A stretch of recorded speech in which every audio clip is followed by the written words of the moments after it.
Hey, this is Rick with Flood Rescue Academy. Big shout out to a friend of mine over at U.S. Flood Control, Brett Spicer. He and I were talking a few weeks back before Christmas, and he wanted to basically put together a video that was based on what to do if you're a law enforcement or emergency responder and unfortunately you're the person that gets trapped in moving water in your vehicle. We've had some unfortunate incidents in recent history, and I feel very strongly that if the responders aren't being safe to where they can get to where they need to be, we need to do a better job of getting them prepared.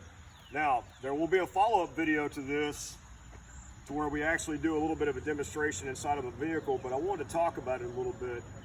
So first things first, if at all possible, don't drive your vehicle across moving water. We tell the public that. We should probably do the same thing, but sometimes we're trying to get to where we can help somebody and we make a judgment call that just doesn't really go our way. So let's talk about now our vehicle's stuck in moving water, we can't get out, and we need to get ourselves out. Now, first thing I want to talk about is, this is the arm lock. I gotta read the thing. From Water Rescue Innovations. I read that like twice before the video and then promptly forgot it. So, arm lock from Water Rescue Innovations, Connie Sylvester's company. So, this device is designed to basically fit around your arm. There's 3 buckles, and then it's got 2 methods of inflation. One is just a little blow tube right here. 3 quick breaths will float this thing up. Or you can do the CO2 cartridge route, give it a yank, and it'll inflate on your arm. Now, if you have this in your vehicle and you're going out in floods, don't put it in the trunk. This is when it goes in the seat next to you to where you can get to it quickly if you have to. So if you find yourself in moving water, first things first, let's get some flotation of some type. That's why I like this, because it's boom and on, and not only does it float really well when you hold it like this, but it still leaves your hands free to do stuff if you need to while you're getting out of your vehicle. But get flotation on. Now, don't put a PFD on in a car that's flooding, but this allows you to get out and then float. Now, if you can't get out your windows or your door, then you gotta be able to get the glass open, okay? Window punch is great. Seatbelt cutter in case your seatbelt jams. But keep in mind, the newer style vehicles nowadays, that safety glass is not just in the front windshield, it goes down the sides.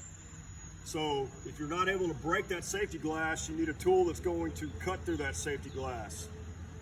Another company that we work closely with is Lifeline Rescue Tools.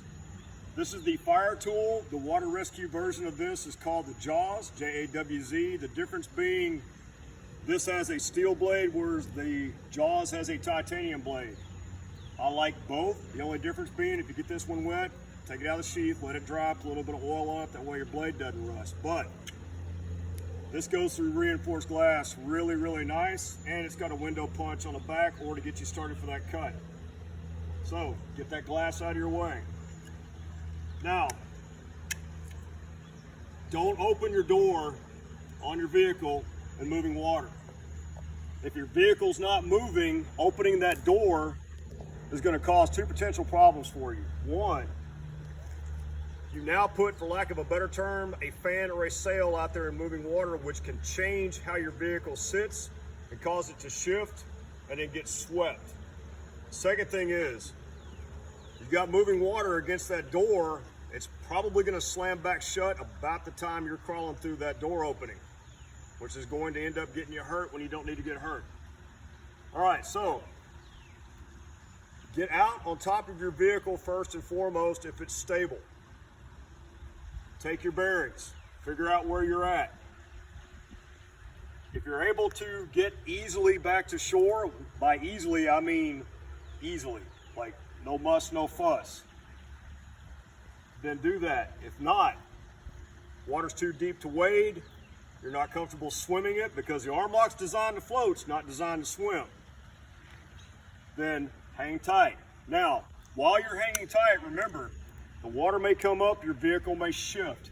Have a bailout plan. Now, when water goes around a fixed object, big rock, tree trunk, things of that nature, it creates an eddy on the downstream side.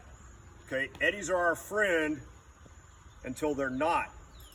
So your bailout plan, whatever you do, don't jump directly downstream from where you're trapped, because guess what? You're gonna end up wearing a moving vehicle for a hat, and that's just not gonna look good on your reports.